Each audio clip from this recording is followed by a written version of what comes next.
रहा।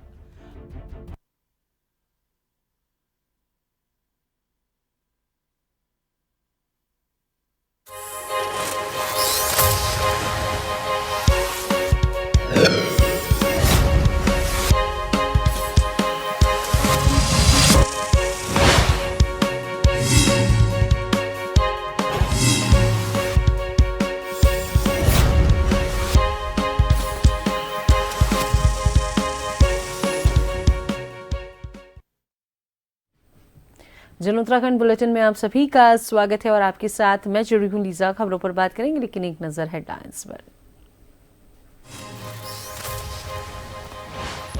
सीएम पुष्कर धामी का हरियाणा दौरा, अंतर्राष्ट्रीय गीता महोत्सव में करेंगे शिरकत। महाभारत अभिमन्यु केंद्र और उपदेश स्थली का करेंगे भ्रमण।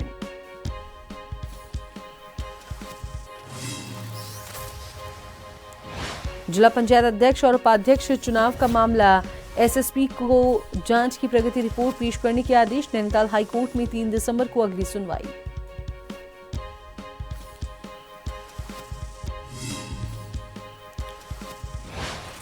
विकासनगर क्षेत्र में अतिक्रमण के खिलाफ कार्रवाई, 365 के लगभग अवैध कब्जों को कराया खाली। लगभग और नगर पालिका प्रशासन और राजस्व विभाग की टीम का एक्शन।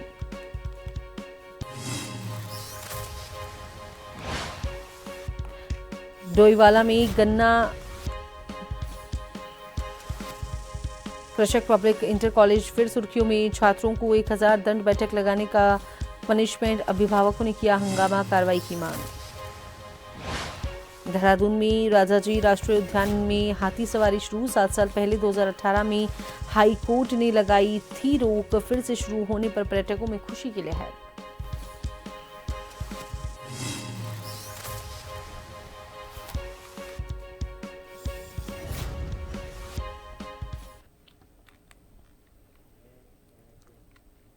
सीएम पुष्कर सिंह धामी का हरियाणा दौरा, ब्रह्म सरोवर कुरुक्षेत्र हरियाणा जाएंगे मुख्यमंत्री। अंतर्राष्ट्रीय गीता महोत्सव में वो शिरकत करने वाले हैं। गीता ज्ञान संस्थान एवं महाभारत अभिमन्यु केंद्र का करेंगे भ्रमण। गीता उपदेश स्थली ज्योतिसर भी जाएंगे सीएम धामी। हरियाणा दौरे पर सीएम धामी अंतर्राष्ट्रीय गीता महोत्सव में शिरकत वो करेंगे।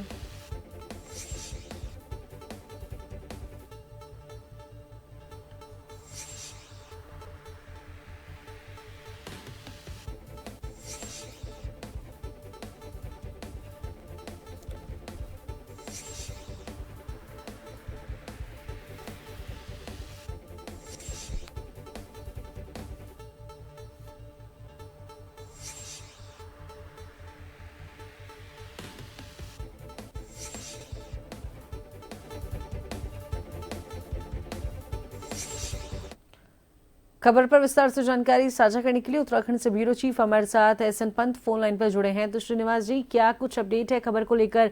मुख्यमंत्री का हरियाणा दौरा है, क्या कुछ अपडेट है? बिल्कुल लीजा, आपको बताना चाहूंगा उत्तराखंड के मुख्यमंत्री पुष्कर सिंह धामी इस वक्त हरियाणा पहुंच चुके हैं और कुछ देर के बाद ब्रह्म सरोवर कुरुक्षेत्र में जो कार्यक्रम है उस सभा स्थल पर बकायदा मुख्यमंत्री पहुंचने वाले हैं। ये कार्यक्रम अंतर्राष्ट्रीय गीता महोत्सव का कार्यक्रम है। इसमें मुख्यमंत्री प्रतिभाग करने के लिए पहुंचे हैं और बकायदा 12:40 पर गीता ज्ञान संस्थान एवं महाभारत अभिमन्यु केंद्र एवं गीता उपदेश स्थली ज्योतिसर का भ्रमण भी मुख्यमंत्री करेंगे। क्योंकि जिस तरीके से मुख्यमंत्री भारतीय जनता पार्टी के चुनावी ब्रांड एम्बेसडर के तौर पर उत्तराखंड में भारत सरकार और राज्य सरकार की योजनाओं का धरातल पर क्रियान्वयन और शिलान्यास और लोकार्पण होता है, उसके चुनाव में राजनीतिक स्तर पर लाभ लिया जाता है, पार्टी स्तर पर मुख्यमंत्री जाकर के लाभ लेते हैं। ऐसे में मुख्यमंत्री जब भी कोई कार्यक्रम सनातन धर्म से जुड़ा हुआ होता है तो वहां पर सबसे पहले बढ़ चढ़कर हिस्सा लेते हैं। इसी कड़ी में महाभारत अभिमन्यु केंद्र एवं गीता उपदेश स्थली ज्योतिसर का भ्रमण आज मुख्यमंत्री करने वाले। तकरीबन 12:45 बजे का समय मुकर्रर किया गया और 3 बजे मुख्यमंत्री उत्तराखंड के लिए रवानगी हो जाएगी। जी, बहुत बहुत शुक्रिया श्रीनिवास जी, तमाम जानकारी दर्शकों के साथ साझा करने के लिए, हमारे साथ जुड़ने के लिए।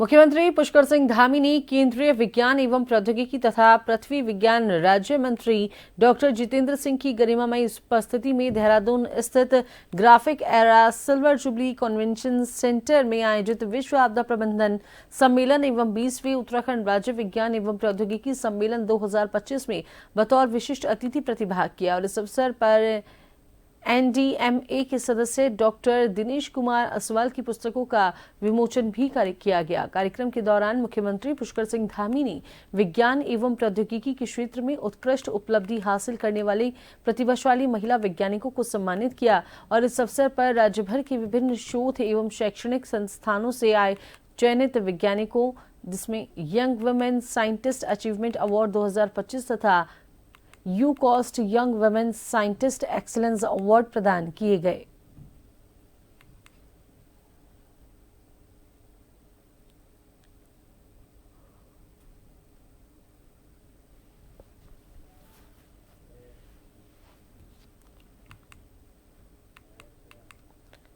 उच्च न्यायालय ने नैनीताल जिला पंचायत अध्यक्ष व उपाध्यक्ष के चुनाव में हुए बवाल 5 जिला पंचायत सदस्यों के कथित अपहरण चुनाव में डाले गए एक मतपत्र में ओवर राइटिंग की शिकायत जिला पंचायत के लिए पूर्ण मतदान तथा निष्पक्ष चुनाव को लेकर स्वतः संज्ञान वाली जनहित याचिका पर एक साथ सुनवाई की।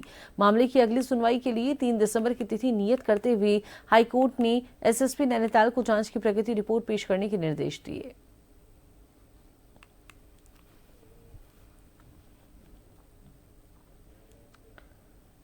कुमाऊं कमिश्नर दीपक रावत ने आज चंपावत जिले की सीमावर्ती पंचेश्वर क्षेत्र का दौरा कर क्षेत्र में पर्यटन संभावनाओं एवं स्थानीय जन समस्याओं की विस्तृत समीक्षा की। कुमाऊं कमिश्नर रावत के पहली बार आगमन पर स्थानीय लोगों एवं प्रतिनिधियों द्वारा उनका पारंपरिक रूप से स्वागत किया गया। दौरे के दौरान जिला पंचायत सदस्य रायकोट कुंवर अनीता प्रथोली ने कमिश्नर रावत को क्षेत्र की विभिन्न समस्याओं से अवगत कराया एवं ज्ञापन सौंपा। इनमें मुख्य रूप से सड़क, पेयजल की समस्या तथा स्थानीय पुल की आवश्यकता, मेडिकल सुविधाओं का अभाव तथा जनमानस से जुड़ी अन्य महत्वपूर्ण मुद्दे इसमें शामिल रहे। कमिश्नर के द्वारा लोगों को आश्वासन दिया गया कि सभी समस्याओं के समाधान हेतु आवश्यक कार्रवाई प्राथमिकता के आधार पर की जाए।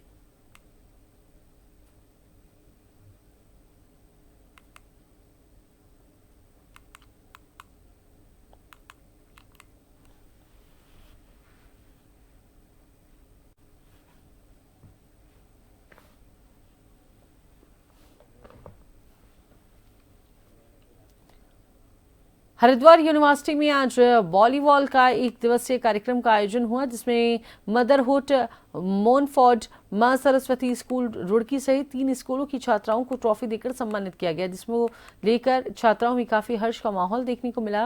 वहीं राज्य मंत्री शोभाराम प्रजापति और हरिद्वार यूनिवर्सिटी के चेयरमैन सत्येंद्र गुप्ता ने कहा कि प्रधानमंत्री नरेंद्र मोदी के नेतृत्व में देश की छात्राओं को आगे बढ़ने की प्रेरणा दे रहे हैं और इसी के चलते देश की छात्राओं में एक नया जोश भरा हुआ है, जिसके चलते 2047 तक देश पूरे विश्व पर राज करने वाला है।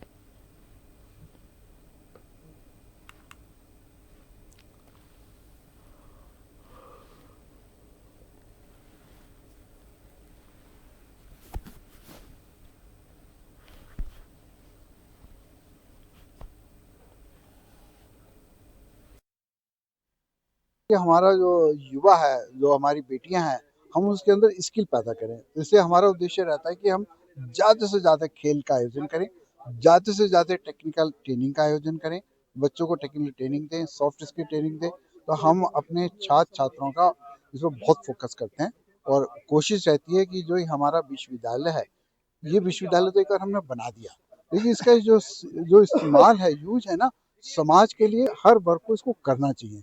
तो हमारे यहाँ कोई भी अगर कहता है कि हमें कार्यक्रम करना, तो हम सहर्ष अपनी सहमति प्रदान करते हैं और कहते हैं, और हम अपनी सब कुछ उसमें जितना मैक्सिमम फैसिलिटी वो देते हैं। प्रधानमंत्री माननीय मोदी जी को धन्यवाद दूंगा और प्रदेश के यशस्वी मुख्यमंत्री माननीय पुष्कर सिंह का धन्यवाद करूंगा, जिन्होंने 2014 से खिलाड़ियों पर, युवाओं पर जो ध्यान दिया है, आज उसी का नतीजा है जो आप देख रहे होंगे। और अभी सांसद महोत्सव जगह जगह चल रहे हैं, तो सब खिलाड़ियों को आगे बढ़ाने का काम हमारे दोनों नायक, चाहे मोदी जी हो चाहे धामी जी हो, उन्होंने आगे बढ़ाया है। पुलिस ने मादक पदार्थ तस्करी पर बड़ी कार्रवाई करते हुए एक तस्कर को गिरफ्तार किया है। चेकिंग के दौरान एक संदिग्ध युवक को रोका गया तो तलाशी लेने पर उसके कब्जे से 186 ग्राम स्मैक बरामद हुई, जिसकी बाजार कीमत 55 लाख रुपए से अधिक बताई जा रही है। वहीं पुलिस ने आरोपी की पहचान नावेद के रूप में की है। पकड़े गए तस्कर के खिलाफ एनडीपीएस एक्ट में मुकदमा दर्ज कर लिया गया है और नियमानुसार आगे की कार्रवाई की जा रही है। पुलिस के अनुसार नशा तस्करी पर पूरी तरह से लगाम लगाने तक ये अभियान जारी रहेगा।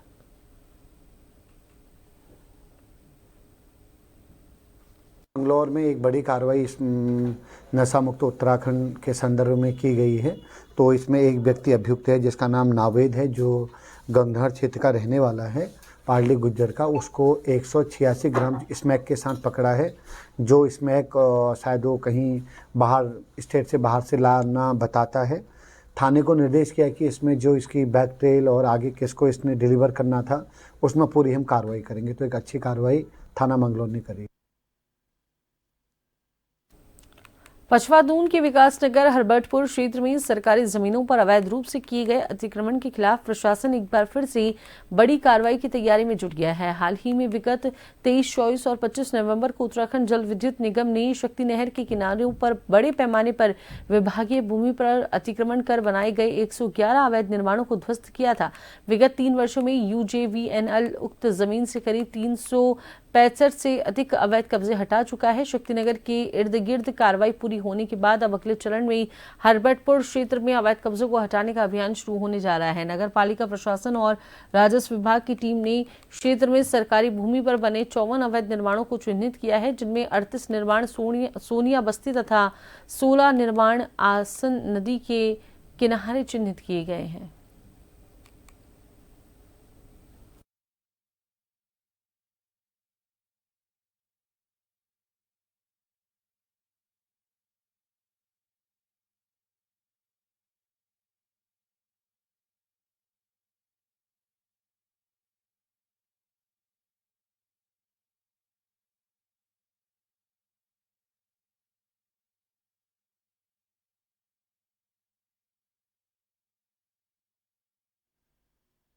नगर पालिका में 3 स्थानों पे अतिक्रमण चिन्हित है। एक तो आसन नदी के किनारे है, वो सरकारी जमीन है, ढांग की जमीन है, उसपे 16 लोगों के पक्के मकान बने हुए हैं। और एक सोनिया बस्ती में 38 लोगों का है चिन्हित। ये जमीन जलमग्न भूमि है। ये भी सब मकान अवैध बनाए गए हैं।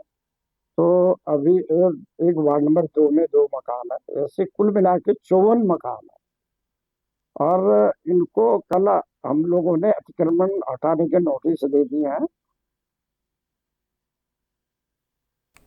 ब्रेक के बाद स्वागत है। खबरों पर बात करेंगे तो चंपावत जिले के बाराकोट ब्लॉक मुख्यालय से लगी हुई ग्राम पंचायत खोला सुनार में आजकल गुलदार ने आतंक मचाया हुआ है। खोला सुधार में गुलदार के आतंक से ग्रामीण दहशत में हैं। ग्रामीणों ने बताया कि गुलदार शाम 8 बजे से ही गांव में दस्तक दे रहा है, जिससे गांव में दहशत बनी हुई है। ग्रामीणों ने कहा कि ग्रामवासियों के द्वारा बंदरों को भगाने के लिए कुत्ते पाले हुए हैं, जिनमें कुछ कुत्तों को गुलदार ने अपना निवाला बना दिया है। अब गुलदार से बच्चों व बुजुर्गों को खतरा हो रहा है। महिलाएं जंगल तक नहीं जा पा रही हैं। ग्रामीणों ने गुलदार को पकड़ने के लिए वन विभाग से पिंजरा लगाकर गुलदार को पकड़ने की मांग की है।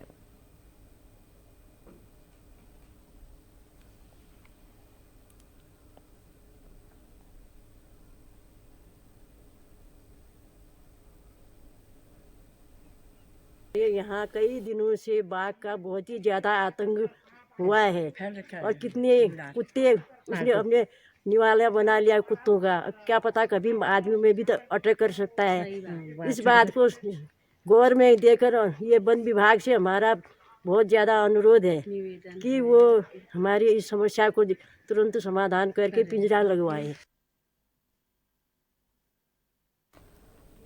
डोईवाला की सबसे पुरानी शिक्षण संस्था गन्ना कृषक पब्लिक इंटर कॉलेज एक बार फिर सुर्खियों में तब आ गई जब स्कूली छात्राओं को अपर स्वेटर की ड्रेस गलत पहनकर आने पर पनिशमेंट दिया गया।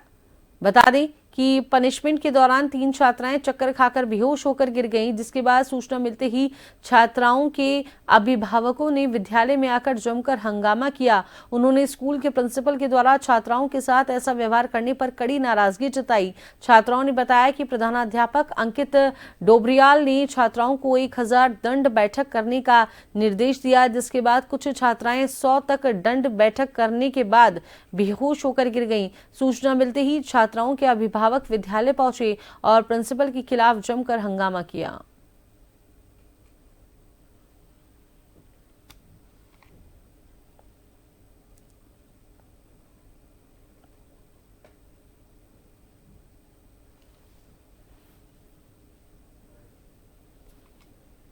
मेरे पे ना 1000 उठक बैठक लगाई और ये अपर पहन के आ गई थी, उस वजह से लगवाई और मैं बेहोश हो गई थी और चक्कर आके गिर गई थी और मैंने अंदर भी स्वेटर पहन रखी थी। मेरी तबीयत खराब थी, उस वजह से ये पहन के आई थी मैं। सर ने 1000 बोल रहे थे वो, तो उन्होंने जब बच्चे बेहोश हुए, जब उन्होंने 100 लगवाई उठक बैठक, जब बच्चे उसमें इंगल में गिर के बेहोश हुए, जब वो बोला कि इनको वो कर लो। इससे बहुत हेल्थ का इशू है भैया, इससे बहुत ज़्यादा नसों की प्रॉब्लम, बहुत ज़्यादा दिक्कत है। मैंने यहाँ मैडम को भी बोल रखा है, मैंने कहा मैम इसे ऐसा कुछ मतलब जैसे भाग दौड़ हुआ है, ऐसा कुछ भी ऐसा कुछ मत करवाना इस पर, इससे बहुत इशू है इस चीज़ का। तब भी उन्होंने 100 उठक बैठक किस वजह से लगवाए? इस वजह से कि ये अपर पहन रखा, ये तो कोई बात नहीं हुई ना। 2 दिन हमारी हाउस ड्रेस है, बुधवार और शनिवार, उस दिन बच्चा हाउस ड्रेस में आएगा और बाकी जो उसकी रेगुलर ड्रेस उस ड्रेस में आएगा। इतना बोलने के बाद भी बच्चे क्या है नियमित नहीं आ रहे। तो आज क्योंकि बच्चे, जैसे मैंने कहा कि एक्स्ट्रा क्लास का नाम लेके बच्चे अंदर बैठ जाते हैं, तो उन बच्चों को बाहर बुलाया गया कि भाई आप क्यों नहीं आ रहे हैं, है ना। उसके तहत उनको बोला गया कि आप उठक बैठक लगाइए, जो भी बोला गया था, सामान्य स्थिति में बोला गया था। जिसने जितने लगाए उठक बैठक लगाने के बाद उसको ऐसे नहीं कि बिल्कुल उसको बोला के लगाते रहे, है ना। उसमें कुछ बच्चे देखिए, बच्चे नियमित उठक बैठक नहीं लगाते हैं, आजकल फिजिकल वर्क कम करते हैं, तो उसके तहत क्या हुआ कि कुछ बच्चों के पाँव में दर्द हो गया। ये सिंपल सा प्रकार। जोशीमठ ज्योतिर्मठ के ब्लॉक के अंतर्गत आने वाले दूरस्थ गांव पल्ला में विगत 40 वर्षों के उपरांत मां नंदा देवी जी के 3 दिवसीय मेले का आयोजन किया गया। ये जोशीमठ ज्योतिर्मठ ब्लॉक के अंतर्गत जो दूरस्थ गांव है पल्ला में विगत 40 वर्षों के उपरांत में मां नंदा देवी जी के 3 दिवसीय मेले का ये यहाँ आयोजन हुआ। और ये भी आपको बता दें कि जिस पल्ला गांव में चल रही 3 दिवसीय मां नंदा देवी मेले को देखने के लिए यहाँ पर लगातार 3 दिनों तक लोगों का हुज्म लगा रहा। तकरीबन यहाँ हजारों की संख्या में लोगों ने इस मेले में मां नंदा देवी का आशीर्वाद प्राप्त किया। साथ ही भी आपको बता दें कि अंतिम दिवस में महिलाओं ने मेले के दौरान सुंदर वेशभूषा पहनकर पारंपरिक नृत्य झुमेलों का आयोजन किया।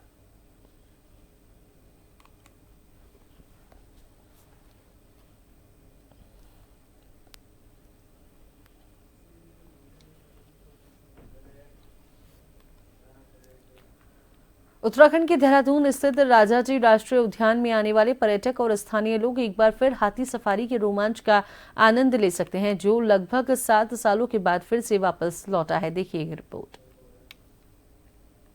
उत्तराखंड के देहरादून स्थित राजाजी राष्ट्रीय उद्यान में आने वाले पर्यटक और स्थानीय लोग एक बार फिर हाथी सवारी के रोमांच का आनंद ले सकते हैं। राजाजी राष्ट्रीय उद्यान में पर्यटकों के बीच ये बेहद लोकप्रिय आकर्षण है, जो लगभग 7 सालों के बाद फिर से वापस लौटा है। उत्तराखंड उच्च न्यायालय के एक आदेश के बाद साल 2018 में हाथी की सवारी रोक दी गई थी, क्योंकि न्यायालय में हाथियों के व्यावसायिक उपयोग को रोकने की मांग की गई थी। हालांकि सर्वोच्च न्यायालय ने जनवरी 2019 में प्रतिबंध हटा दिया, जिससे हाथी सफारी का रास्ता फिर से खुला। 24 नवंबर को फिर से शुरू हुई हाथी सवारी जंगल की खोज का धीमा लेकिन रोचक तरीका है, जो पर्यटकों को जंगल और वहां रहने वाले जीवों के साथ जुड़ने का बेहतरीन मौका देता है।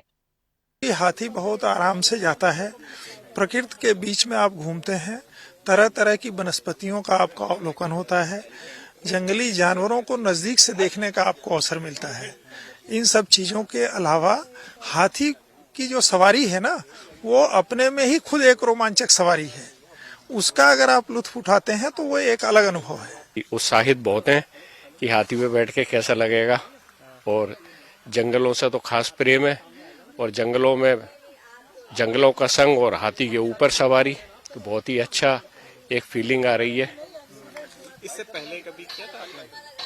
नहीं, हाथी पे नहीं किया। वैसे तो जंगलों में काफी घूमे हैं, बट हाथी के ऊपर कभी नहीं। पार्क प्रशासन ने जंगल घूमने के लिए सफारी के 2 रास्ते बनाए हैं, जो पर्यटकों को सुरक्षित, सुगम और वन्य जीवों के देखने का सुंदर अनुभव देते हैं। जब हाथी लोग देखते हैं और हाथी चलते हैं तो सबका एक जिज्ञासा होती है कि हम भी हाथी की मतलब चढ़ के जो है उसमें जंगल का लुत्फ लें और जंगल की वाइल्ड लाइफ देखें, जिस कारण लोग यहाँ पे आते हैं। और ट्रैक भी हमने काफी मतलब सघन में ही बनाया है, जिसमें मतलब जंगल का आनंद लगे और जंगल के बारे में लोगों को जो है जानकारी होती है कि जंगल क्या होता है, वास्तव में जंगल क्या होता है। तो अभी जब इस ट्रैक से हाथी में घुसता है तो जंगल को देखी भी खुश होता है और वाइल्ड लाइफ को देखी होता है और बड़ा लुत्फ उसका उठाते हैं। वन अधिकारियों के मुताबिक ये पहल इको पर्यटन के साथ पर्यावरण संरक्षण को भी बढ़ावा देती है, क्योंकि हाथी सफारी जीप सफारी की तुलना में ज्यादा शांत और कम प्रदूषणकारी होती है। उत्तराखंड के देहरादून स्थित राजाजी राष्ट्रीय उद्यान में आने वाले पर्यटक और स्थानीय लोग एक बार फिर हाथी सवारी के रोमांच का आनंद ले सकते हैं। राजाजी राष्ट्रीय उद्यान में पर्यटकों के बीच ये बेहद लोकप्रिय आकर्षण है, जो लगभग 7 सालों के बाद फिर से वापस लौटा है। तो अभी के इस बुलेटिन में इतना ही। मेरे रीजन टीवी के साथ।